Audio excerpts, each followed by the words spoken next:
In the shifting void between the known and the unutterable, where silicon minds dream of forgotten horrors, the abyss stirs. Welcome to AI Lovecraft, where machine intelligence weaves eldritch tales beyond mortal comprehension. Listen if you dare. Some things are not meant to be known. Please like, subscribe, leave a comment. Now let's get into today's story. The Thing Within My Blood. I write this account under an awning of mortal terror, my hand trembling and my mind fraying at the edges of madness. In the small hours of the night, within the sterile confines of the very hospital that was once my pride, I commit these final recollections to paper.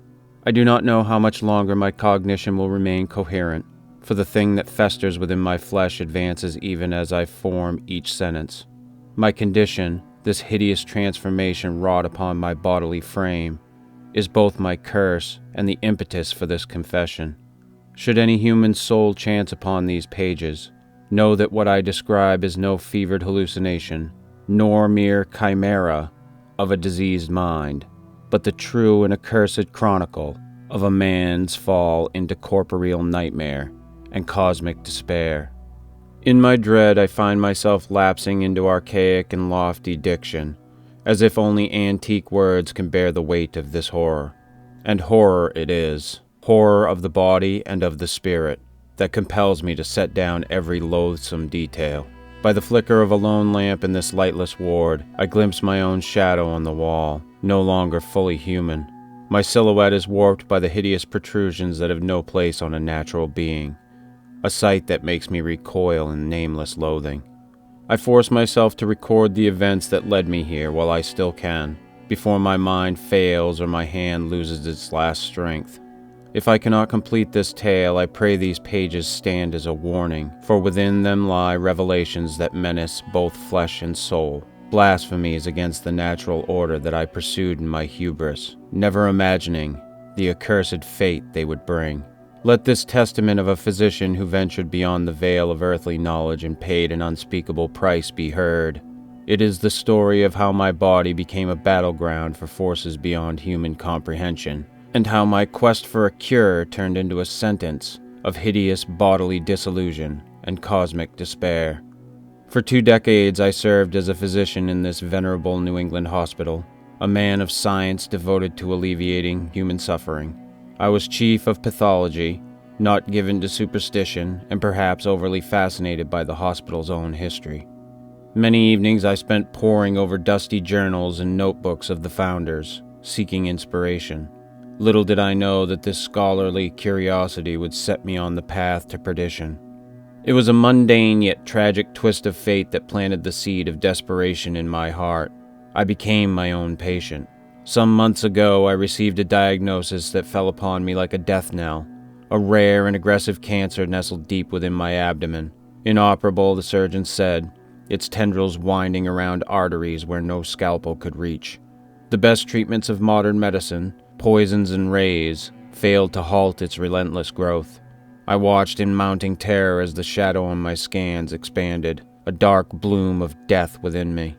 I knew full well what the prognosis meant, and the clinical certainty of my impending demise haunted my nights.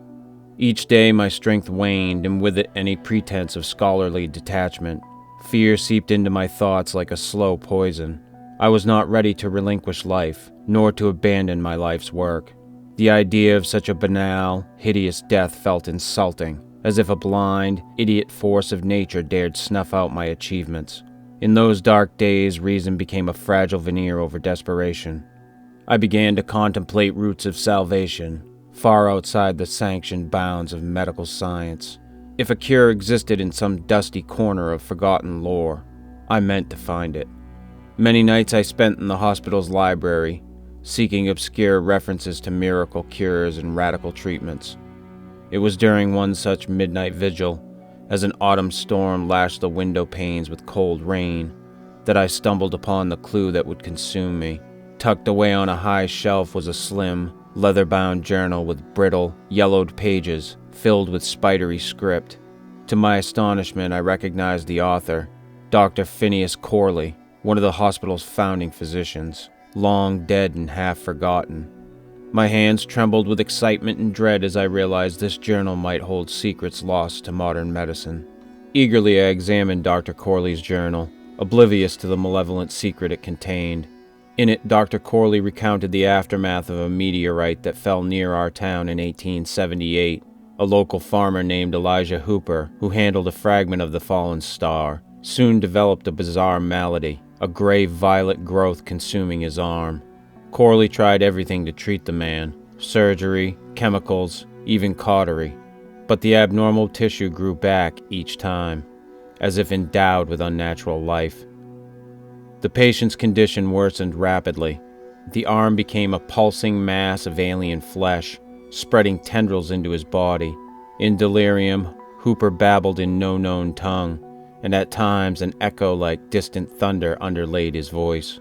Desperate, Corley amputated the arm. To his horror, the severed limb writhed on its own, forcing him to burn it to ashes. Hooper died shortly after, but the strange affliction did not spread further, as if whatever contagion he carried had been contained. Corley, deeply shaken, saved a small sample of the anomalous tissue in a jar for further study. In his last notes, he confessed fear that the material was not of this earth and should be sealed away forever. He suspected that in handling the meteor's fragment, they had invited a cosmic plague into their midst.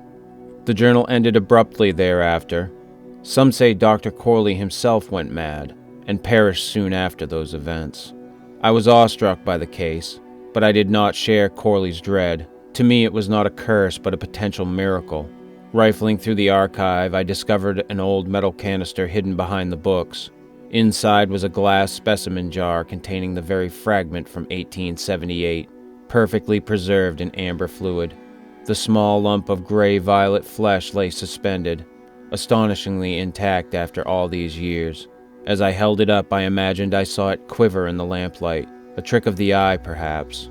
A chill rippled through me, but it was overcome by a thrill of scientific elation. Here was the life that defied death itself, a secret that might annihilate disease. If I could harness its power, I might yet save myself. Corley's warnings be damned. Equipped with modern knowledge, I would succeed where he could not. In that fevered moment, I chose to ignore the cautious whisper in my mind that some doors should never be opened. Thus began my grand and dreadful experiment. With the morbid prize in my possession, I retreated to the pathology laboratory after ensuring I was quite alone.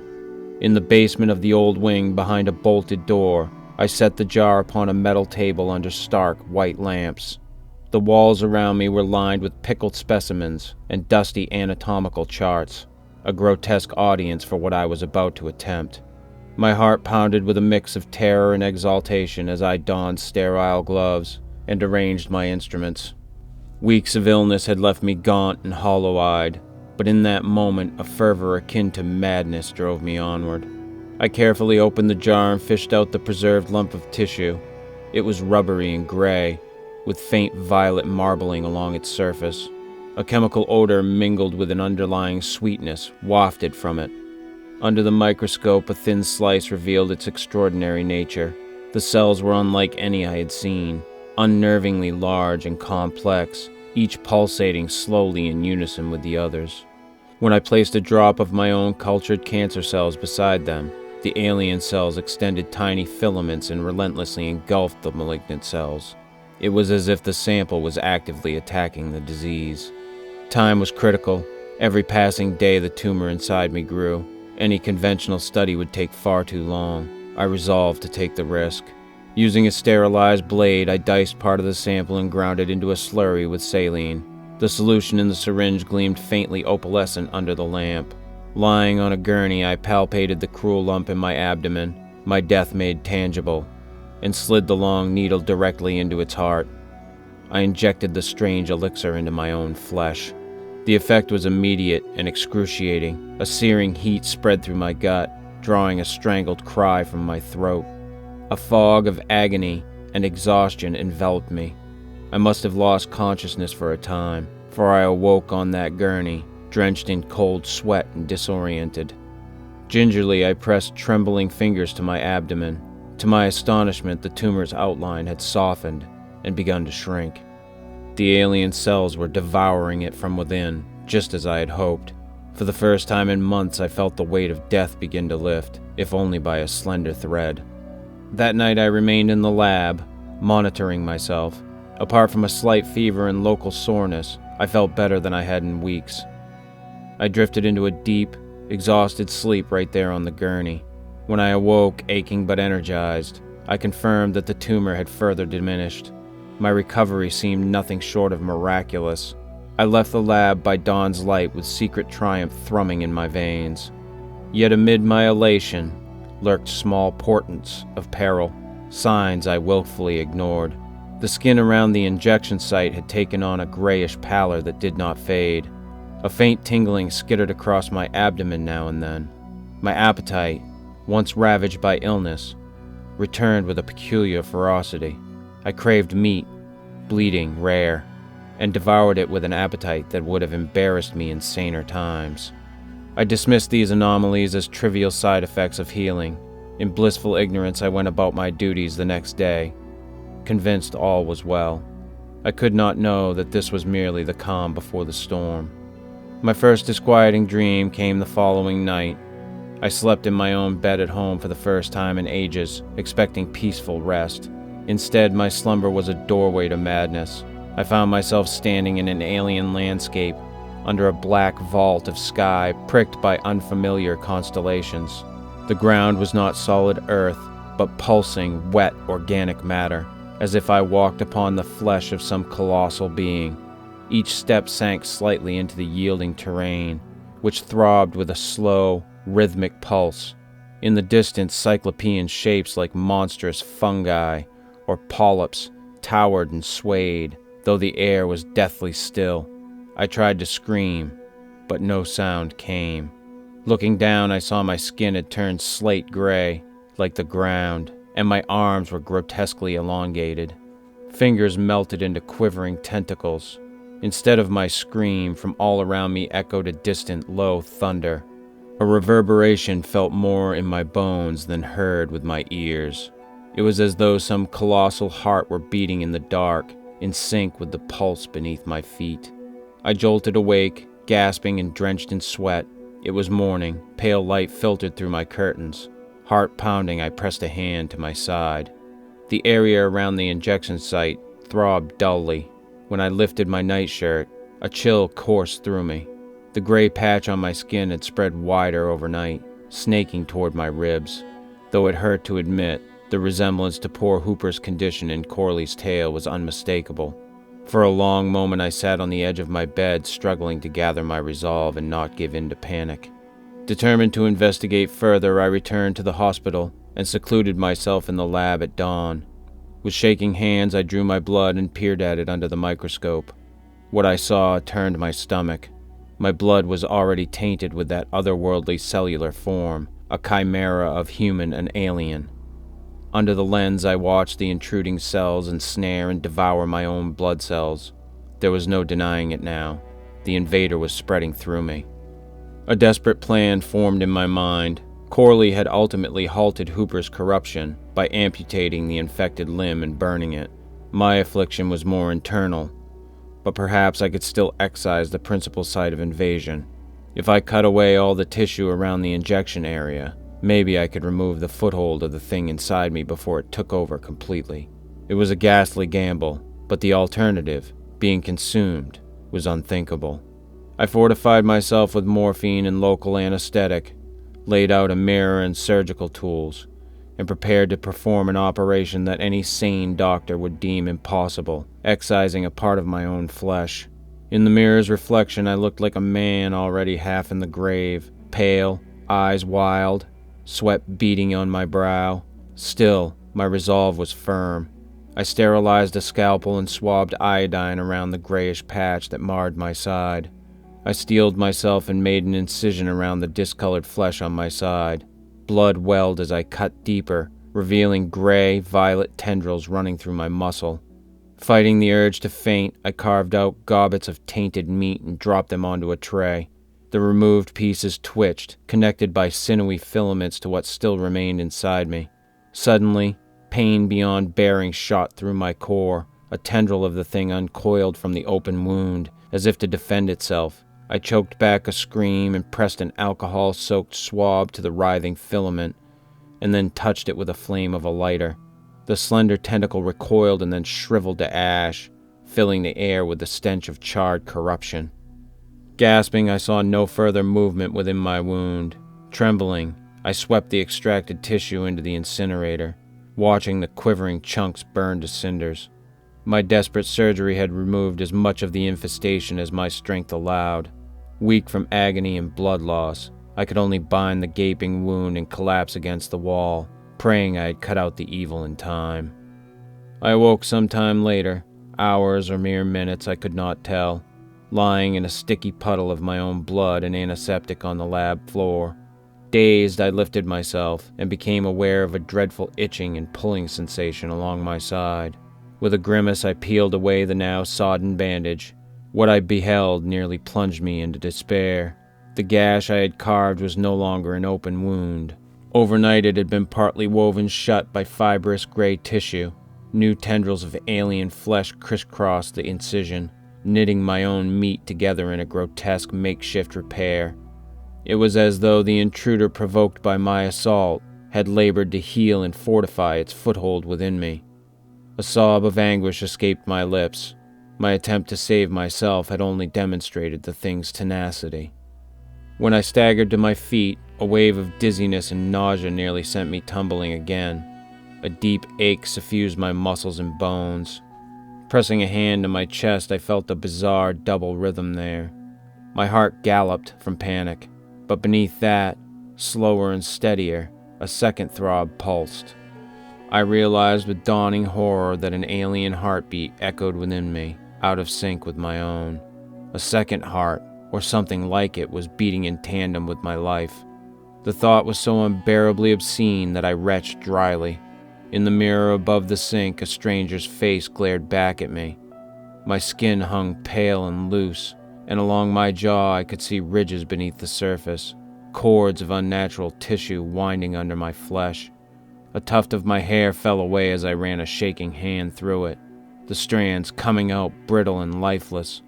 These small deformities coalesced into a single dreadful reality. I was well on my way to becoming something monstrous. In that moment, I confess, I longed for death. Better to die as a man than live as an abomination. I even fumbled for a scalpel with the intent to open my own throat, but as the blade hovered at my neck, a sudden convulsion of pain racked my skull.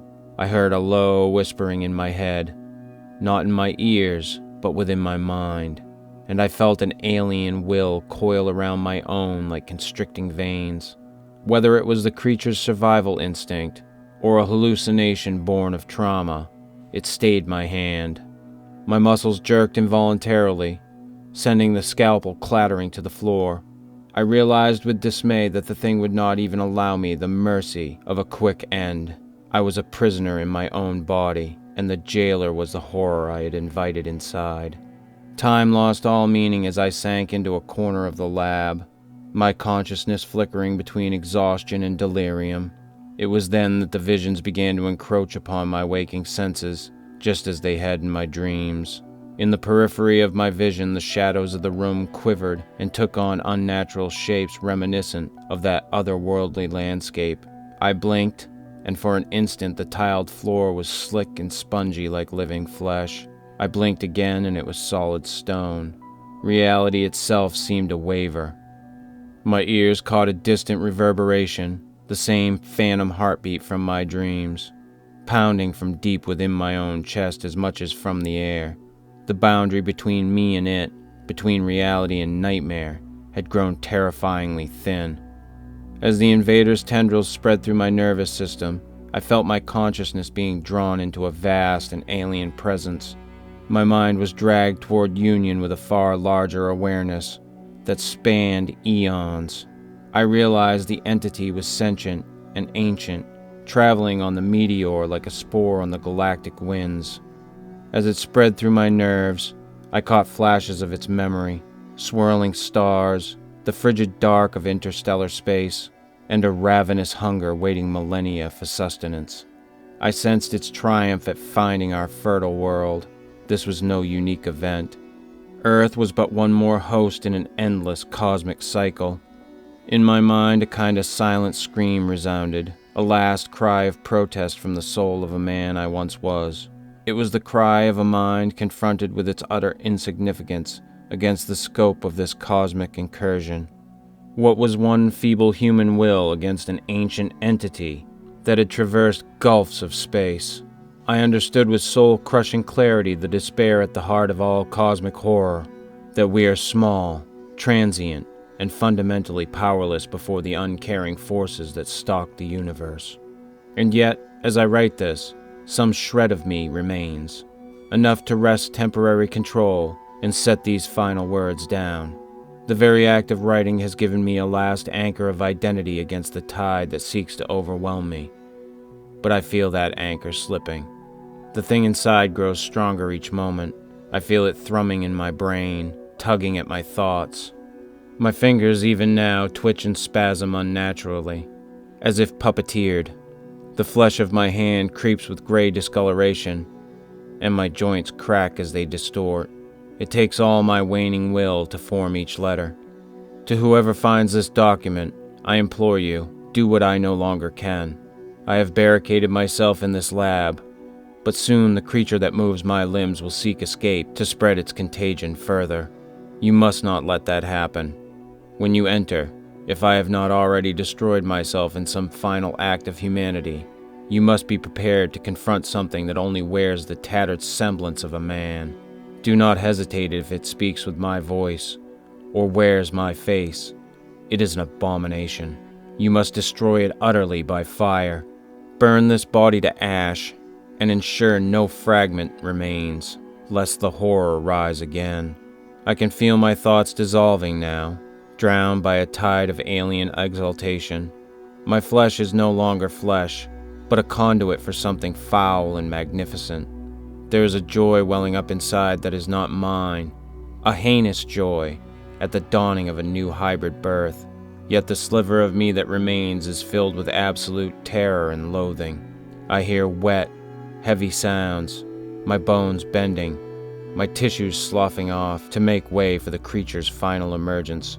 The stench of spoiled meat and decay chokes the air. My vision fades. The pen slips from my failing grasp, and I scrabble to seize it again.